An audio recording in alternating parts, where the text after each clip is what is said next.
So, first of all, thank the organizer for letting me stay here for 2 weeks. And second, also thanks the organizer for giving me this opportunity to present something, I hope, related to this theme of this trimester program to all of you. And actually, my talk was somehow inspired by a talk given by Marchenko last week. And in his talk, he showed something which in his talk he called a master function. And later, a young audience over there and pointed, it looks like a Lauricella form. And that's indeed the case. So you will see that I will show that in a minute. That's at least look like a Lauricella form. And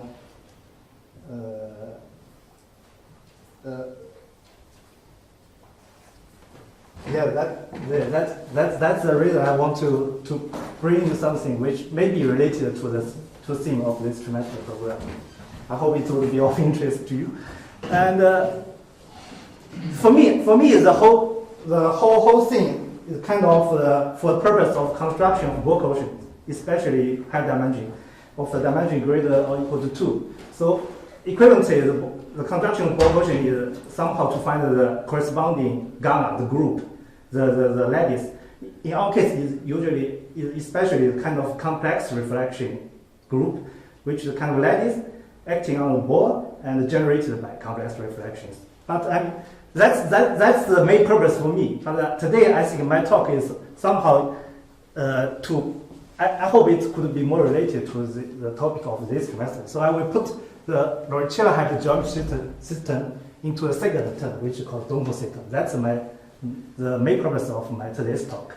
So as the title reflects, so today I will talk 3 parts. The first one is I will briefly review the Lauricella system. I think the complete work is due to Dali and Mostow.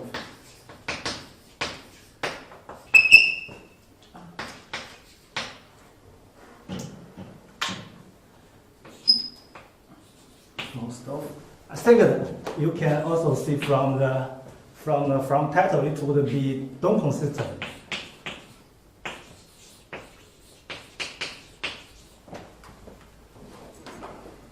Somehow, what the Dunkl system tells about is somehow it's a kind of theory about the geometric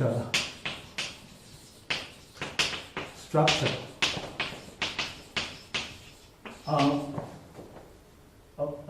I think their work is mainly on projective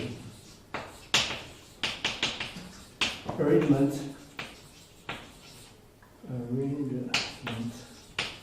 complements.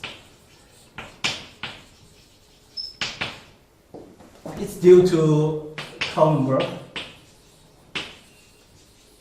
Heckman and Looijenga.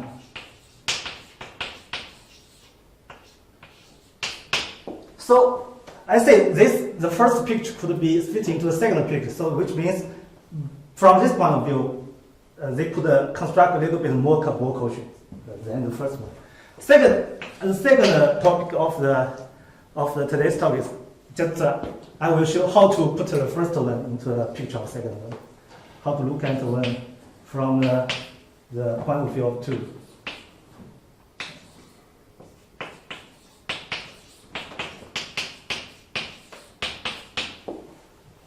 Okay, so let's begin.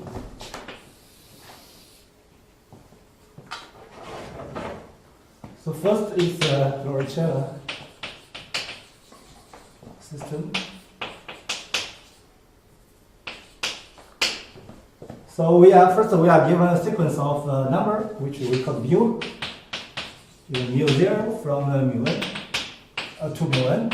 Each mu I is a real number between 0 and 1. So we consider such a differential form, which could be written as this one: v0 minus zeta to the power minus mu 0 and v1 minus zeta minus mu1 until vn minus zeta. minus mu in d zeta. So z is the number of this space Cn plus 1 node. So node means this point we require the component of their pairwise distinct. So somehow, if you are familiar with arrangement, so you can already see that somehow this is the arrangement complement. This arrangement is of type An. So it's kind of somehow it's equal to Cn plus 1 minus all the hyperplane Hij. Hij is defined by Zi minus equals to Zi. Okay, so we call this differential Lauricella differential. So it has a name, Lauricella differential. Should of course it depends on mu. So usually all the notions should be called off with mu. But all the notions will be called off with mu. So I will omit after this one if no compute would arise. So this is Lauricella differential. So if we let omega equals to minus 1 over zeta. So this differential form could be written this way: minus omega is 0 minus 1 minus mu 0 until omega Zn minus 1 minus mu n, and yes, omega minus 2 minus absolute mu d omega. Absolute mu is just the sum of this mu I. So what does this suggest? This suggests we can include infinity into this system somehow.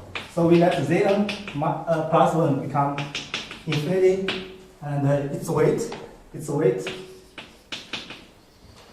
equals to 2 minus absolute mu. So that's why we could also consider the infinite points.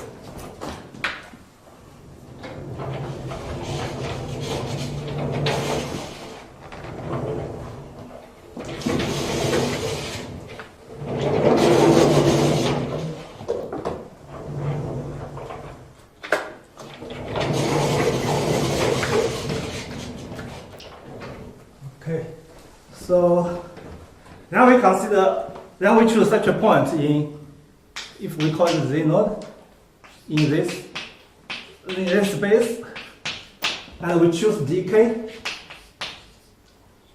such that it contains zk, and also such that di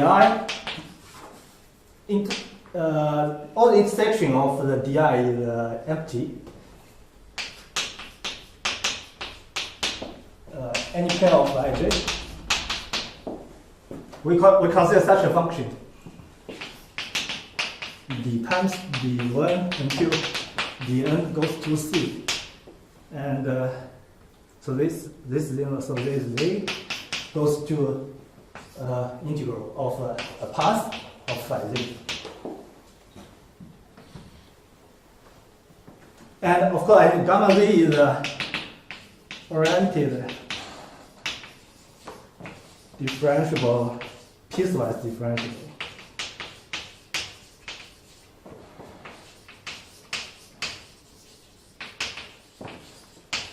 Arc such that its ends lie in this set of the vk. So it's kind of, for example, you have the 0, the I, the j. So gamma z could be this one, gamma z also could be this one, and kind of such kind of arc. And if you vary z in this domain, and if you also vary this arc continuously, so it gives a homomorphic function over this domain. So, but of course you could choose different paths. So you could have a bunch of functions. So we call these functions are Lauricella functions. So this function are called the Lauricella function.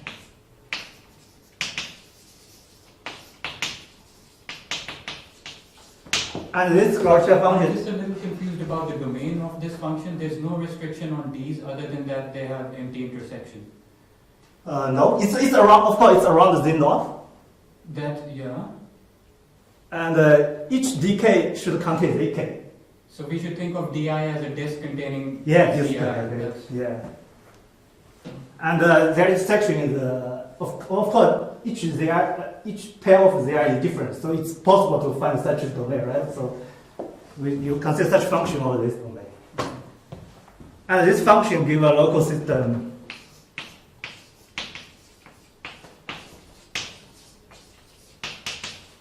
on Cn plus 1 naught, and we denote its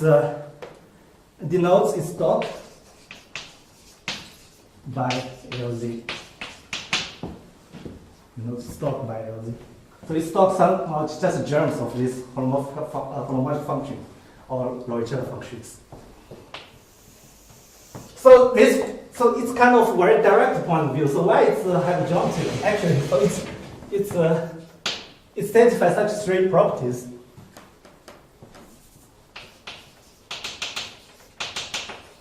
Three properties.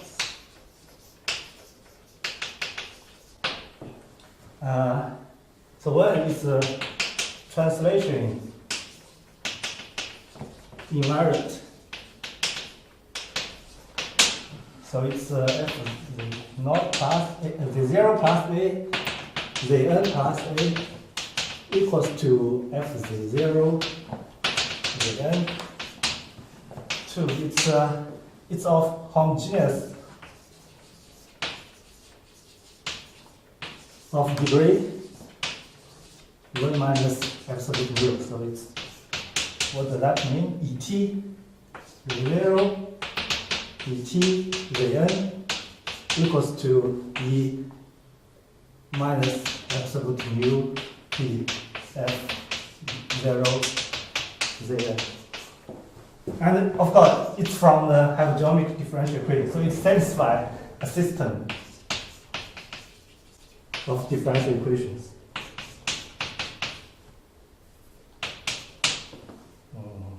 The square of f dzk dzl equals to 1 minus the k minus the l mu L d zk minus mu k d f d.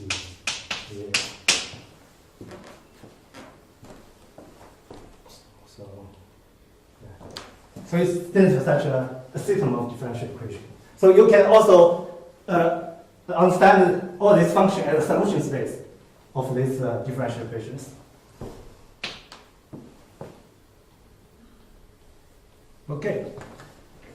Sorry, to waste my space.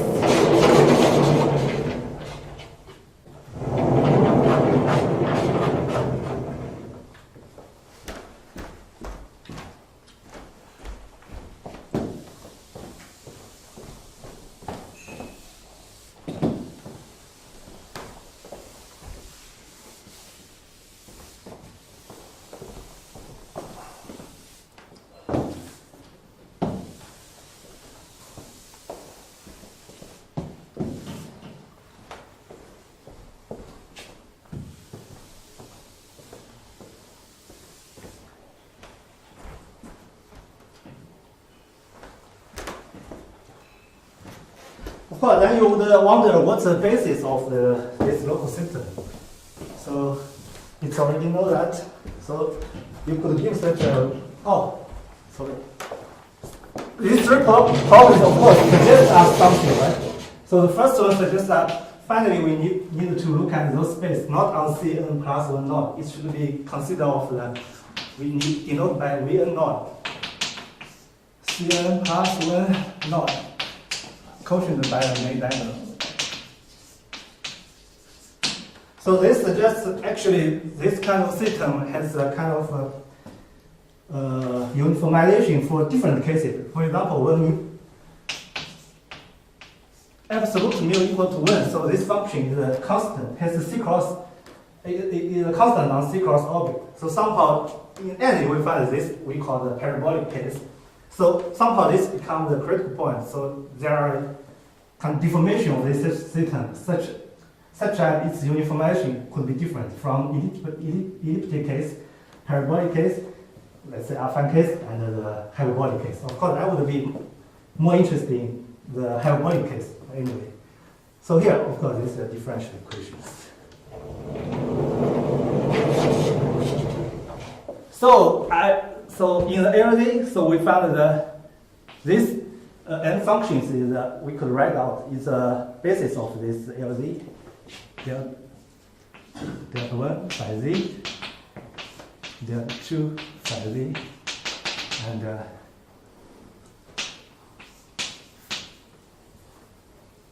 delta n phi z is a basis of LZ.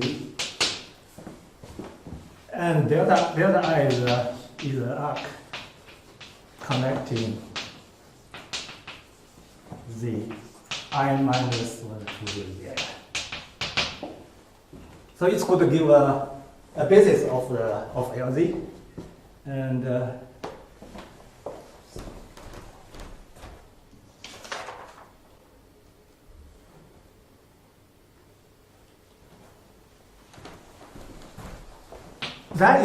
so why it would be finally related to a Bohr quotient or other quotient like parabolic quotient or elliptic quotient, because we know that because there's monodromy, so this functions in this space to Vn node is multivariate. So this function are all multivariate. That's it. So in order to eliminate this multivariateness value, we need to lift this function to recovery such that this function are single valued. Of course, the natural concept you will lift it to the universal recovery. So of course, in the universal recovery, the function are single valued, but it's too far, it's too high. Usually, you go to an intermediate recovery such that those functions already single valued. So, but it could be seen by the monodromy representation. So we have a monodromy representation. In this case, rho. It has a fundamental group, Vn naught. Of course, there is V naught, so it goes to a this star. So you have a monodromy representation. So but it's not. It might be not 1-1 map. So you have usually we denote the image of this group by gamma. The image. So the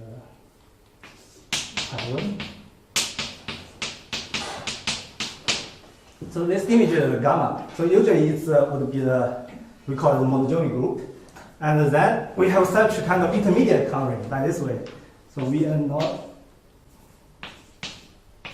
Of course, it has a Vn theorem. This is a universal covering. So we have the intermediate covering, which I write as a Vn naught hat. And it goes to this way. So here is the kernel, and this is the gamma. So finally, we can consider this covering to let those functions to be single valued. Now we have such a kind of map from Vn naught. I don't wait. Kernel of rho is pi 1 of the intermediate thing, right? Yes. Kernel rho is just this map. It's a kernel rho. And just to confirm, what is pi 1 of Vn naught? In this case, it's actually, it could be, it's already worked out in this case. It's a pure braid group of n+1 with n+1 strand. It's worked out by, I think, Brinscombe. No, this is well known. I was just confused because I don't know what you meant when you said mod out by main diagonal. Main diagonal is, it's kind of transition one. So main diagonal is kind of vector, is kind of line generated by the vector A. That's the main diagonal. Main diagonal is C1111.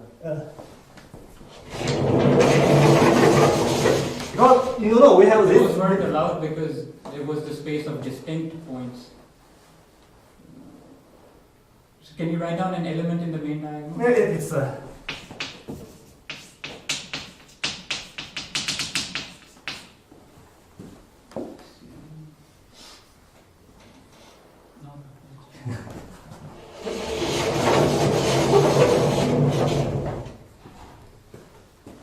So we have from this space to go to N naught hat goes to Cn goes to somehow gamma. So this map could be given these functions, which is f1. F1 is those functions f1. So I write this function in the covering level in the f1 hat, f2 hat, until f1 hat. So this map we call Lauricella map.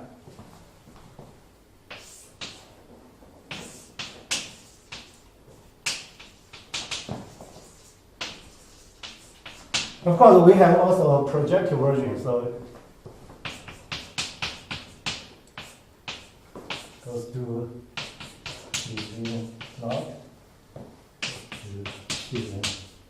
-1 goes to. So somehow this gamma should become projectivized gamma, right?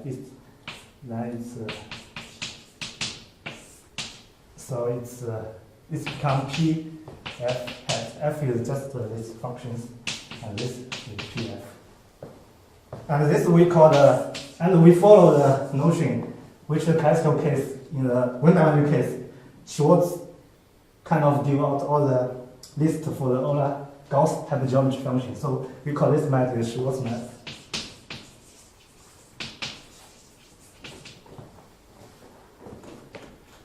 Then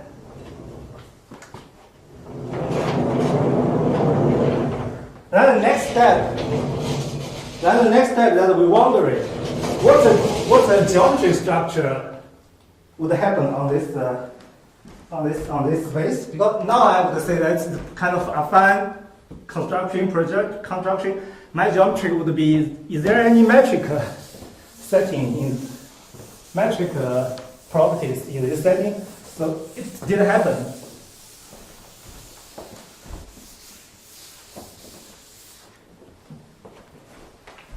So for you to find kind of a metric in a projective space, a way that somehow you find a Hermitian form in the affine level, and you will look at its signature, right? Different signature gives a different metric over the projective space. It's just like in the Cn case, if you have inner product, which means the signature is n. If you go down to projective space, then you give a so-called spin-style metric. So in this case, we also have the Hermitian form. Usually the Hermitian form is given by the Hodge theory. But in this case, the good thing that actually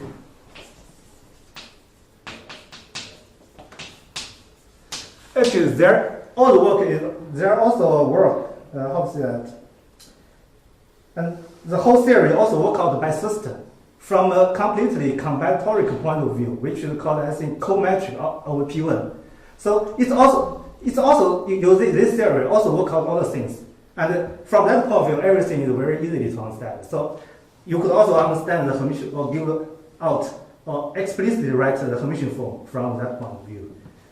So you have a Hermitian form. Let's say H.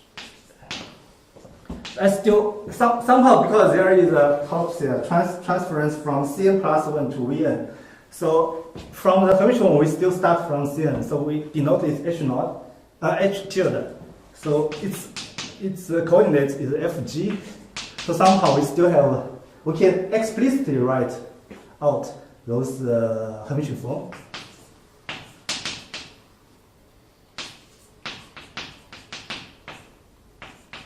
It's the imaginary part of Wj, Wk bar,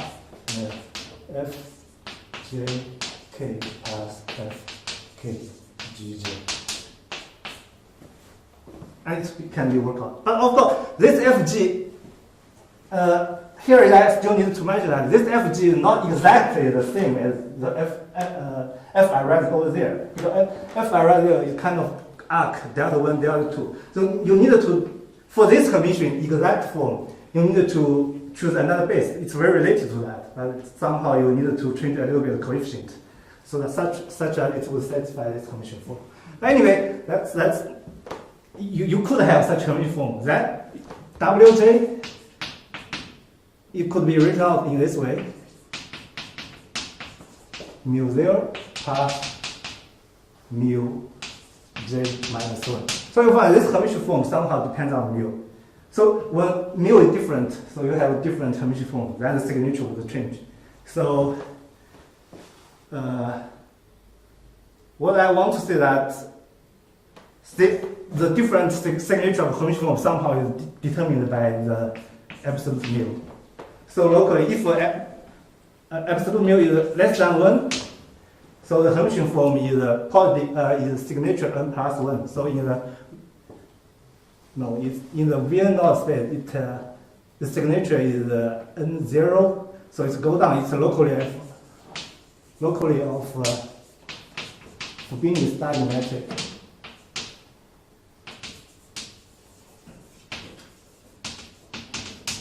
And when mu equals to 1, so it's locally of a flat metric, like a Euclidean metric. And if absolute mu greater than 1 or less than 2, so it's of hyperbolic metric.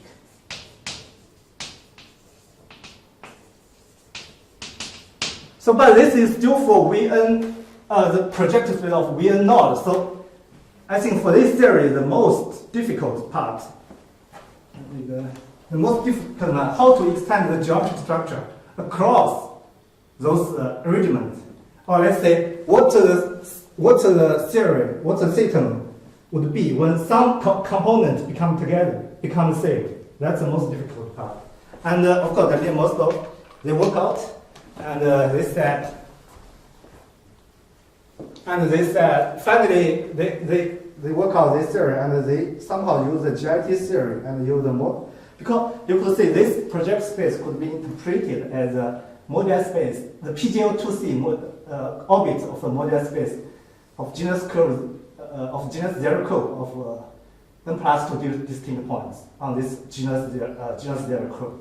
So it kind of could be interpreted as a moduli space. From that point of view, they work out the last theory, which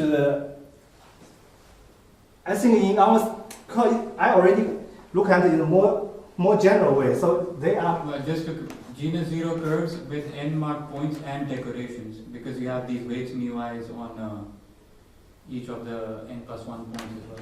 Oh, okay. There's additional data by okay. Yes, and finally they work out the hyperbolic case. So I think that's for me that's the most intriguing part, because there are still for the complete series there are still these three cases. So because the time restriction, I would state the most important part of this hyperbolic case. So absolute mu less than 2 and greater than 1, and if the system satisfies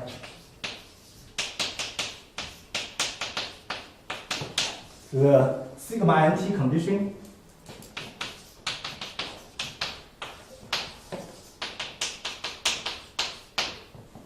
they call it sigma continuous. So what does that mean? Namely, whenever mu I plus mu j less than 1, you require that 1 minus mu I minus mu j is the reciprocal of the positive integer.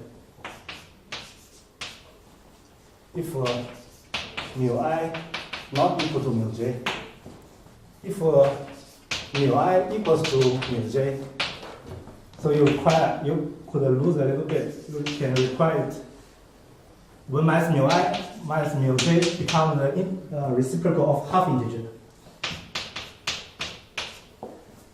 Then this space P, V, and naught. And of course, there is also symmetry because of the weight mu. Because sometimes some mu I could be equal. So we need to mod out this symmetry. So I write S mu. It could be complete to a Boole quotient in the corresponding dimension. And the gamma could be getting from the complex reflection around those arrangements. Somehow this space could also be interpreted as a kind of modular space of M0 n plus 2. Okay, that's a very brief review of the Dali and Mostow theory. Okay. So then I will introduce a little bit the Dunkl system.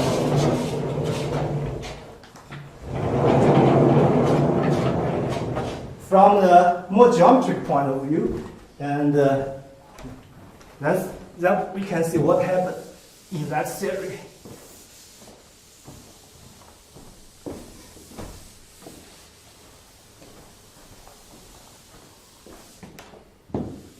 So can you say something two things, when gamma is an arithmetic subgroup, and what are the volumes of these spaces in general? Hyperbolic metric? The result is that those gamma is a complex reflection radius. So it's a kind of complex reflection group with finite co-volume. Okay. And because we describe this gamma in a more geometric way, it's generated by complex reflections. And in this case, there also appeared arithmetic group and non-arithmetic group. Depending on your weights, you can tell. Yeah. Depending, I think by the Couwenberg criterion, you can decide whether this group is arithmetic or not. But anyway, by this construction, both arithmetic and non-arithmetic group appears.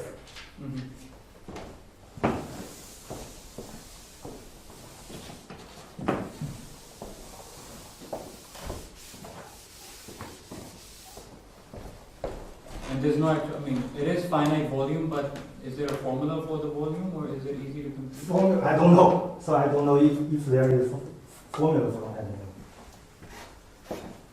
that. So we take the geometric structure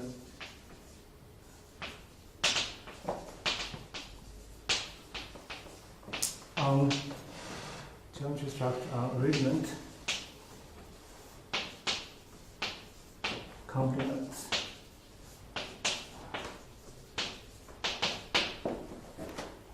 So we start from complex vector space V of dimension n with a positive with an inner product, positive definite, and we have an arrangement H. Query H is a collection of linear hyperplanes.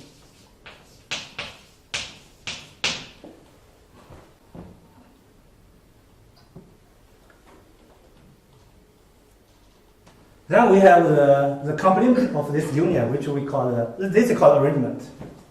This is called arrangement. So these hyperplanes are in projective space or in vector space? What's the notation? We start from a complex vector space, and we require this all linear hyperplanes. But because finally I consider the geometric structure on projective space, that could be affine. So it's arrangement, and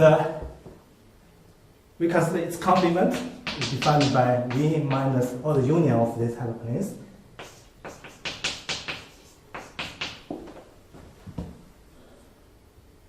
and we denote the curly LH or the collection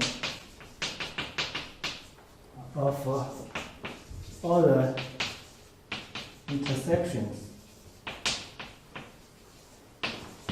Or the intersection of a subset of curly H. So these are intersections.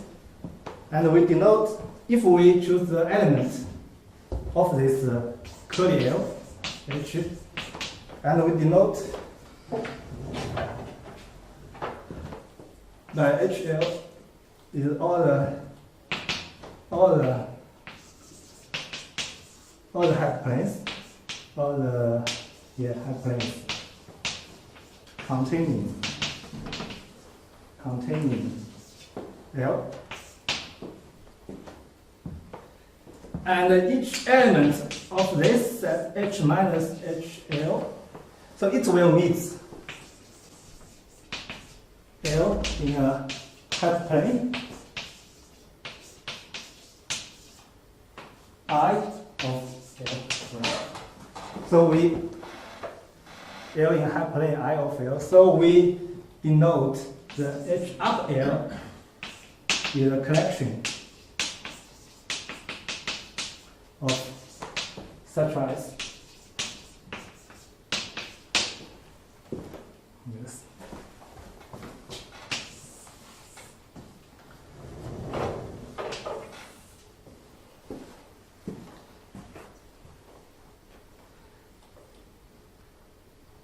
Yeah, then we can do something. First, we have a kind of logarithmic differential form, omega h, defined by this way, d phi h over phi h. Phi h is a linear defining equation for h. And we also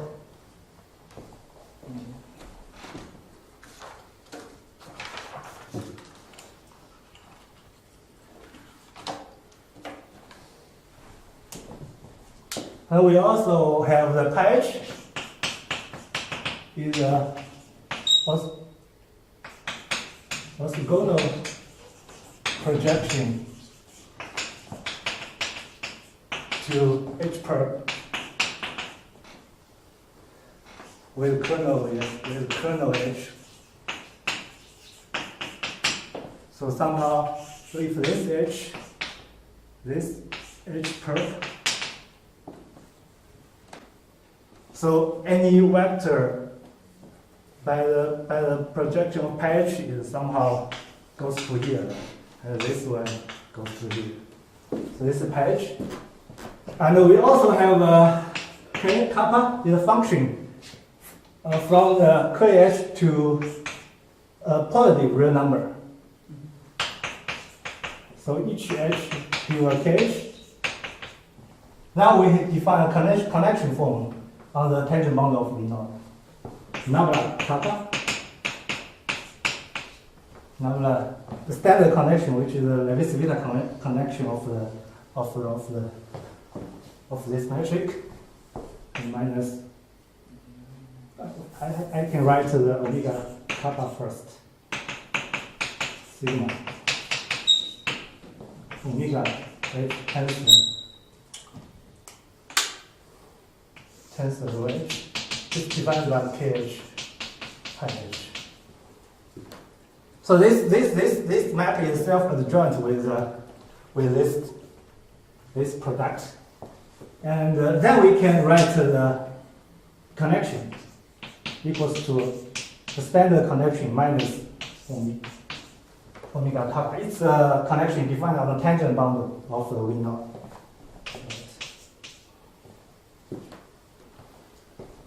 So by this contraction, it's easy to show that this nabla is a C-cross invariant and torsion free.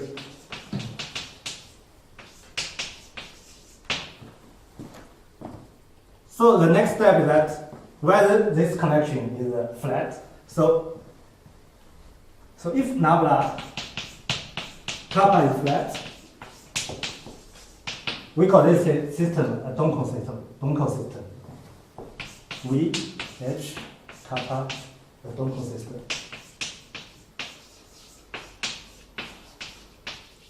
Then you will wonder why I put if. So if really exists, so you will see later that the Lauricella system do give an example or class of example for this system. So it could be this connection flat. Of course, there are more examples, not only Lauricella system. Some are from the complex reflection arrangement. This is Dunkl system.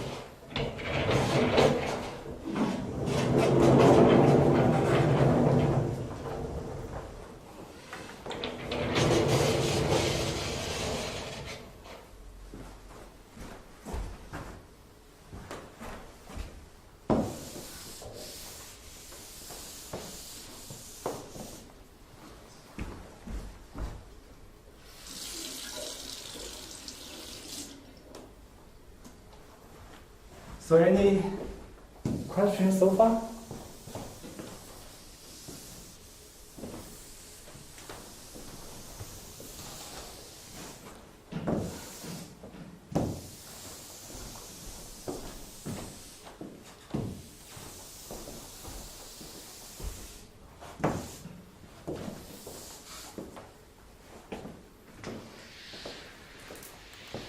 So it's well known that a torsion-free and flat connection defines alpha structure on the space.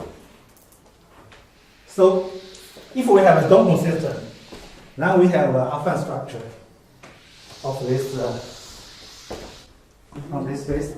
Could you just tell me exactly what the rho h is once again? It is a projection from where to where? Rho h is equals to kh pi h. Pi h is an orthogonal projection to h perp with kernel h. To h. Okay, thanks. H perp, H perp with kernel h.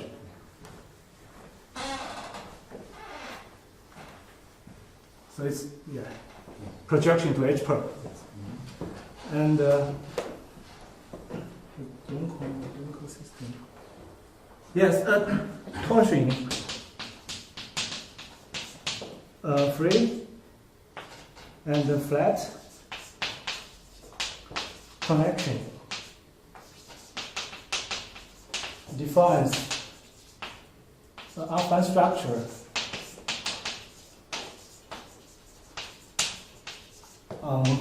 V naught in this case. So we have alpha structure on V naught. So I denote this shift by FF. So the global function of the So for this connection, we still have a harmonic group. And as the previous example, we still need to consider V naught and also its gamma covering.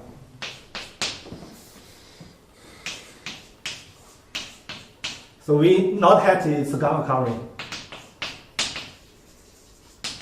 On both space, you have the alpha structure. So I will first consider this one. And I denote all the global function by, it's the global function, all the global section of the alpha structure of V naught.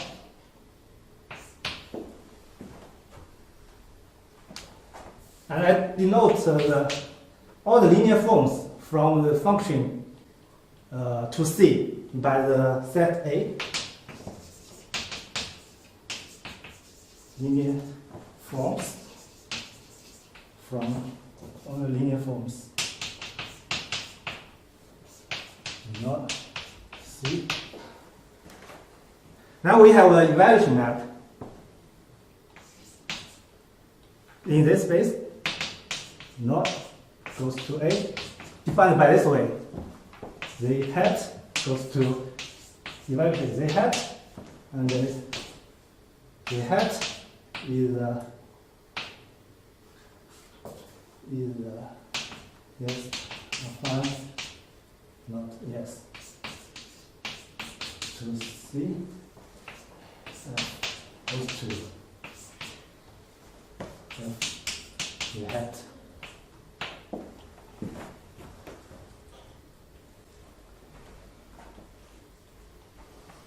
So this division in this setting, in this module setting, which called the development mapping of this alpha structure, and the projective version we call projective development mapping of this structure. So of course it's also you have a affine version and also kind of a projective version, which will look like the previous case.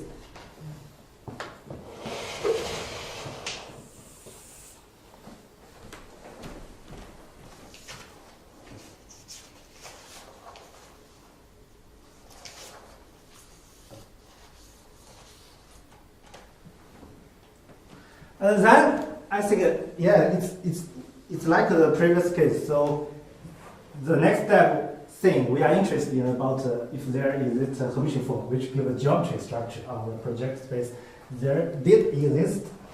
And it's a general theory that actually you can deform this if you have a nabla kappa. If you have nabla kappa H kappa, the Hermitian form flat with that connection, then you can deform this structure in a real net way.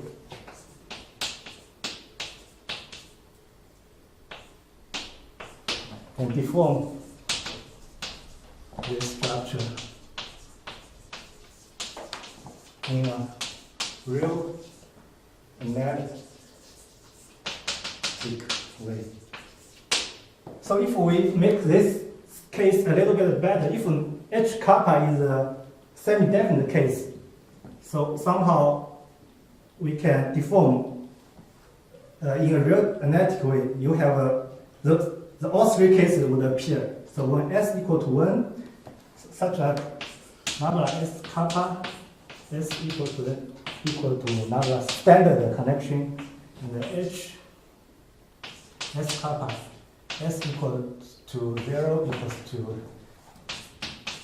the positive definite product which I gave before. And if nabla kappa H kappa it happens to be the parabolic case, the H kappa is the semi-definite case, so you can deform in a real analytic way. The three cases would all appear. When S less than 1, it's become the elliptic case. The metric comes from the positive definite Hermitian form.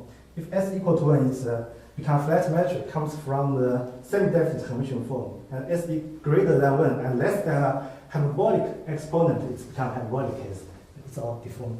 Anyway, so that's you can deform this structure. And then finally it will go to the general. Of course, the most difficult part is also the same question: whether this structure could be extended across those arrangements. Because this thing all happens when we know or project right. Whether this structure could be extended across those arrangements. Right? So the answer is yes, it could be. And of course, you need to require a very strong condition. And for each L, let's say if L, if it's a irreducible part of the curly LH. So I will not explain because I think there's not much time. So if L, so we can also give a positive real number to this L. Could be its kind of trace, can be computed in this way.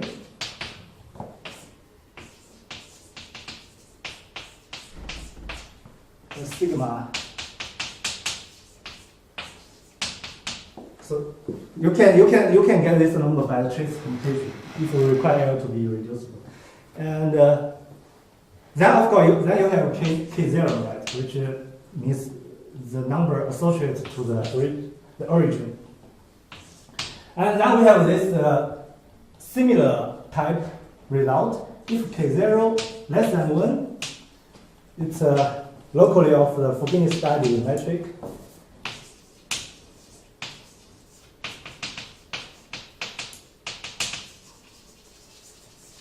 if K0 equals to 1, it's locally a flat matrix.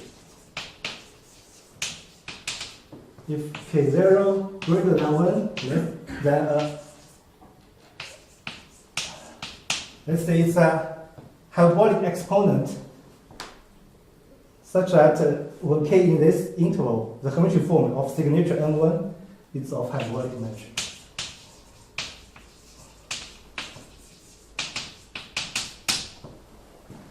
Okay. So next step is that if you let those systems satisfy the so-called Schwartz condition, we could say the Schwartz condition is kind of generalization of the sigma anti condition in the previous case. And because it's a general theory, so it's stated in a more general way, like it should be symmetrical in all the systems. Because in this system, you have a lot of, how to say that, subsystems in those intersections. And the interesting is that all the subsystems is also of Dunkl type. It's also flat. Of course, it's more detailed, so I will try to explain a little bit.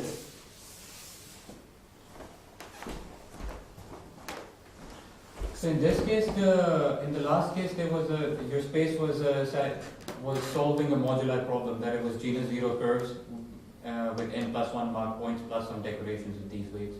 In this case, can we think of it as a metric on some modular space? That's how to say that?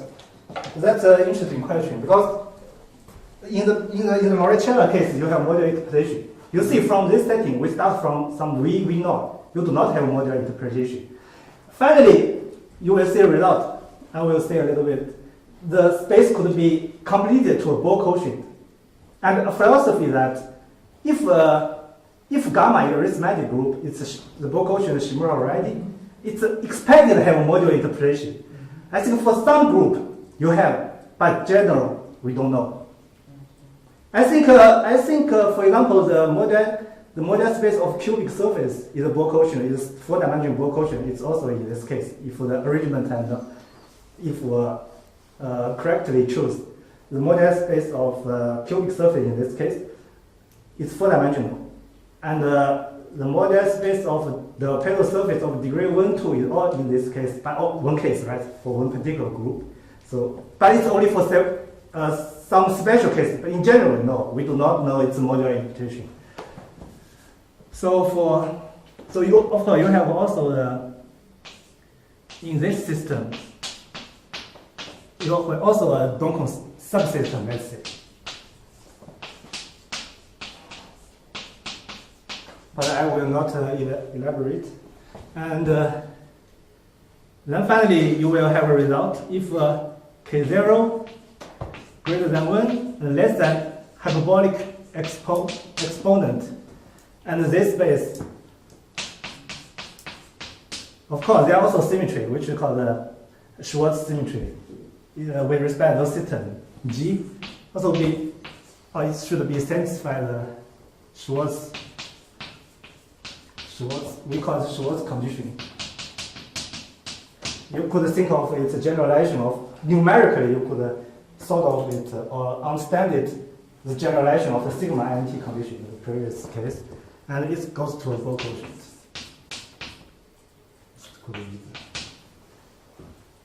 I think that's a result of this theory of this system, and the powerful point of this theory that you can, by this system you find more Bohr quotient, more than in the Mostow case. And I think it's still ongoing research. Some people still study this Bohr quotient. For example, how to describe this one for example, in algebraic geometry, from algebraic geometry point of view. This, I think a lot of people still doing that. So that's my point. That's how to the main purpose of today's talk is how to put the first system into a second term, a second system. So So I will elaborate it more quickly. So we start from Cn plus 1. And we have the standard basics.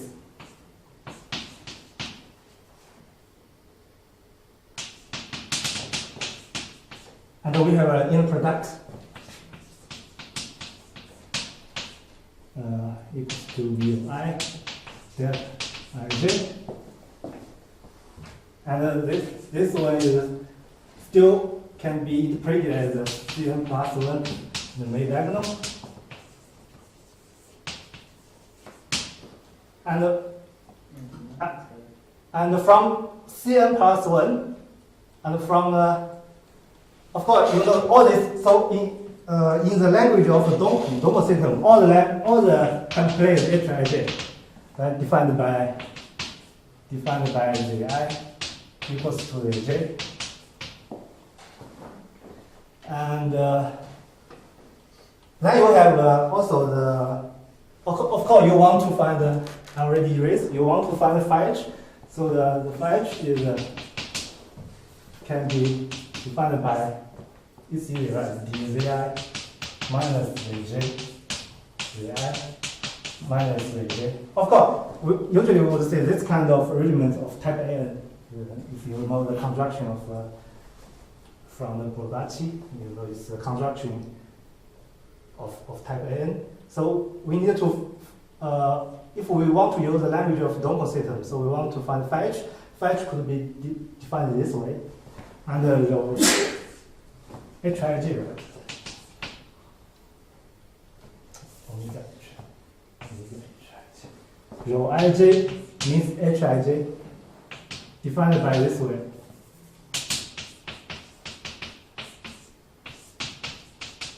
V goes to Zi minus Vj mu j Zi minus mu I Vj. And of course, this is H perp actually. So mu j. So H perp is spanned by this vector. You can check that. Minus mu I j. And you can try. So this is the definition of rho ij. So you put this vector into it, and mu j. Mu j Ei minus mu I Ej goes to Zi minus Vj. So mu I plus mu j, same thing.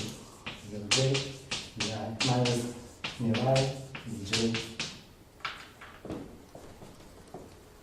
Now you will see this one. It's just Kij.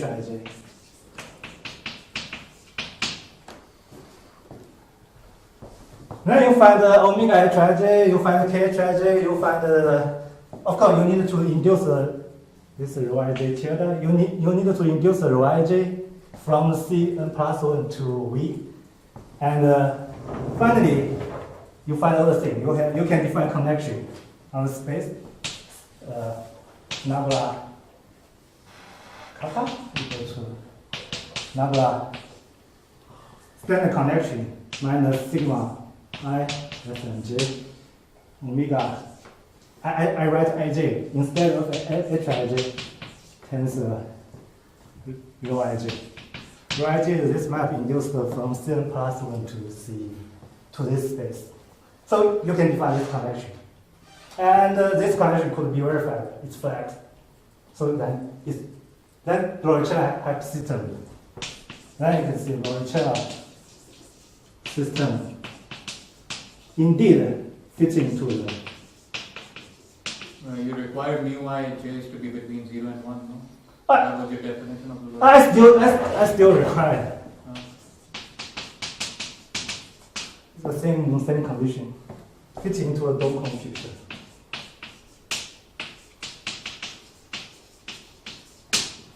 Can you say a word about why it's flat? You need to prove it. But of course, you have several equivalent conditions to prove a connection flag.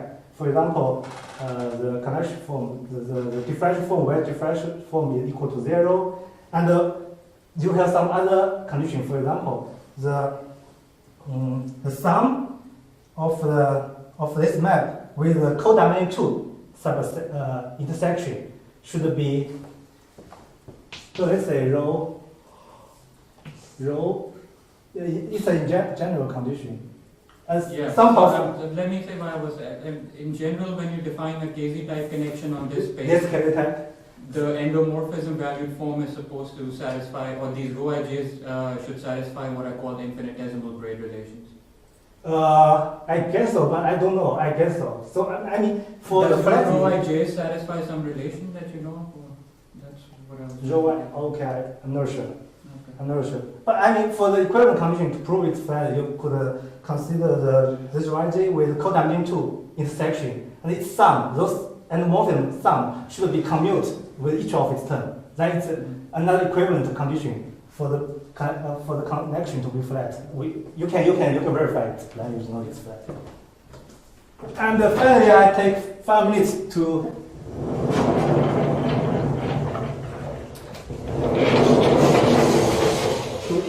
interpret a little bit what I call the.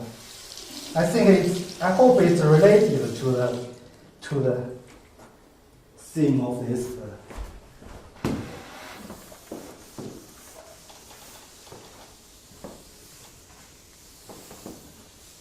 Of this Trimester program.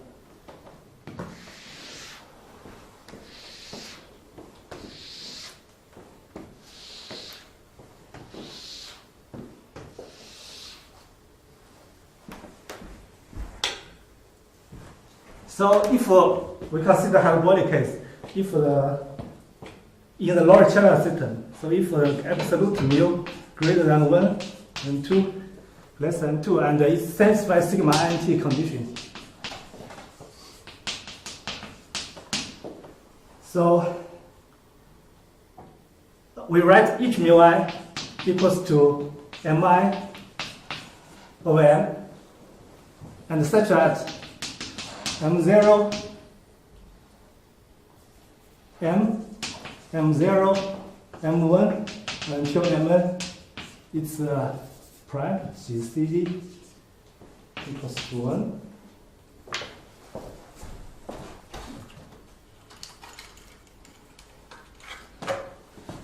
Then we have a cyclic curve over P1 of order n.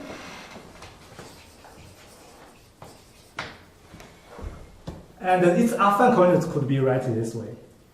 So Kc m equals to pi r z I minus zeta minus mi, and it's affine coordinate for the curve, cyclic curve of P1 of order n, and it's ramified over each zk of order dk. Dk is the denominator of the reduced fraction of mu I. And then the differential form phi d zeta over Kc is a regular holomorphic differential.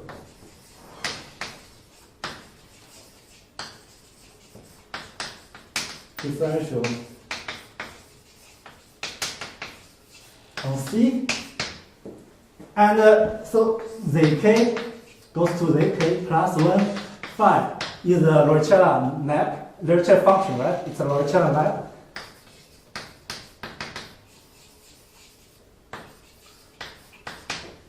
And the projective version, Pf or Pf hat, is a Schwartz map. And it could be interpreted as a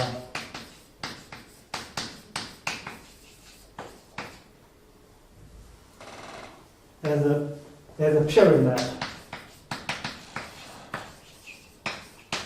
from a modular space of M0 and plus 2 to a Bohr quotient associated to this C.